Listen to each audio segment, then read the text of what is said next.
Hi, everyone. Thanks for joining us. I'm Alyson Klein, and I cover the federal beat here at Education Week and blog at Politics K-12.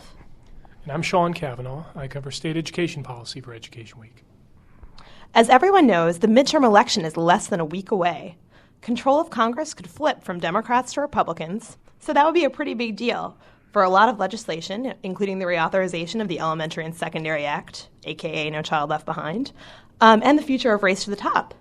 And Sean, you're watching about 37 governor's races and 7 school superintendent races, right? That's correct, as well as more than 6,000 legislative races which are on the ballot, although I'm not watching all of those, I'll admit.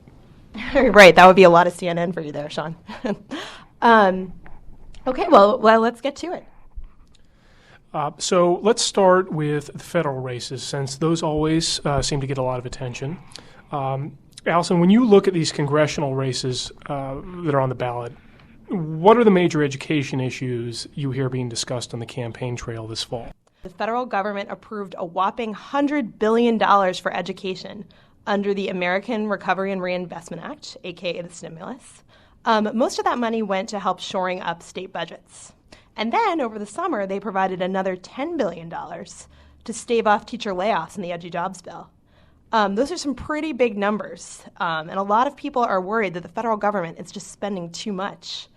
So many Republican candidates, including a lot of those backed by the Tea Party, have run ads attacking the stimulus. And GOP leaders have said basically that they're really going to rein in spending if they retake control of Congress. Also, as I'm sure you've heard, there's definitely a lot of disagreement about what the role of the federal government should be in K-12 policy. The Obama administration dangled money basically in front of states to have them adopt certain policies through Race to the Top. So a lot of states signed on for things like common standards and common assessments. But a lot of Republican candidates, again, including those backed by the Tea Party, they really aren't down for this. And they're actually campaigning on seeing the U.S. Department of Education eliminated altogether, which would, put Arne Duncan out of a job. So for the education-obsessed out there among us, which are the congressional campaigns that we should be paying the most attention to, do you think? Well, the hottest edu race right now is in Colorado, where the Obama administration's basically their point guy on K-12 policy, Senator Michael Bennet, as many of you know, he's also the former Denver schools chief, is facing off against Ken Buck, who's one of those Tea Party candidates who's talked about eliminating the Department of Education. So really those two couldn't be further apart. And then over in Washington, Senator Patty Murray, who's been in Congress for a while and has really helped get a lot of education spending bills through. I mentioned that Edgy Jobs bill. That was her bill over the summer. She's got a major reading bill. She's in big trouble. She's facing off against Dino Rossi, who really wants to see the federal government crack down on spending. Over in Wisconsin, we have Senator Russell Feingold. He's also in big trouble. He's a major critic sort of from the left of No Child Left Behind. He's one of those Democrats who really worries about testing requirements and how they impact schools. If he isn't reelected, Democrats who don't like NCLB are going to lose this major champion. But they could gain another one if Connecticut Attorney General Richard Blumenthal wins his race. He's running for senator over in Connecticut. And this is the AG basically who sued the federal government, saying that No Child Left Behind was an unfunded mandate. So I'm guessing he would be pretty outspoken against the law if he got into Congress.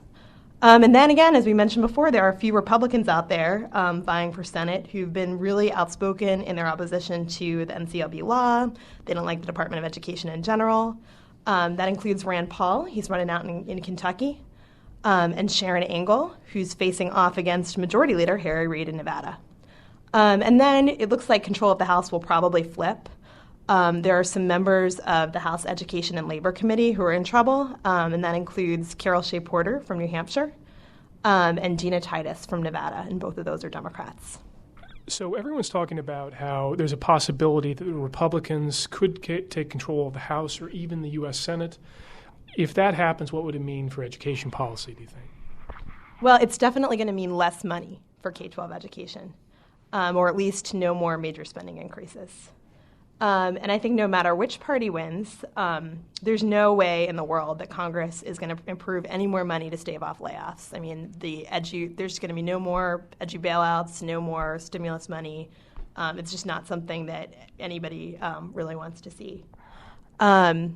There is potential for bipartisan cooperation on ESEA, especially on issues like merit pay and charter schools. But I expect to hear a lot more about local control. I think that's going to be the big buzzword if the Republicans get into power. Republicans are also likely to be really skeptical of any sort of federal involvement in things like the Common Core State Standards Initiative. The gentleman who would probably become chairman of the House Education Committee, his name is Rep. John Klein. He's from Minnesota. And he said he doesn't want to see any more money for Race to the Top. And extending Race to the Top is the Obama administration's highest priority. So there's definitely going to be some disagreement going on. So Sean, maybe we should turn our attention over to those state races. What do you think? That sounds great. We've got education issues playing out in state races around the country. As we mentioned, there are 37 governor's races on the ballot this year. 7 state school chiefs will be decided this fall, and several thousand state legislative races, as well as a state board of education races in 11 states, plus the District of Columbia. And as you might expect, school spending is a major topic.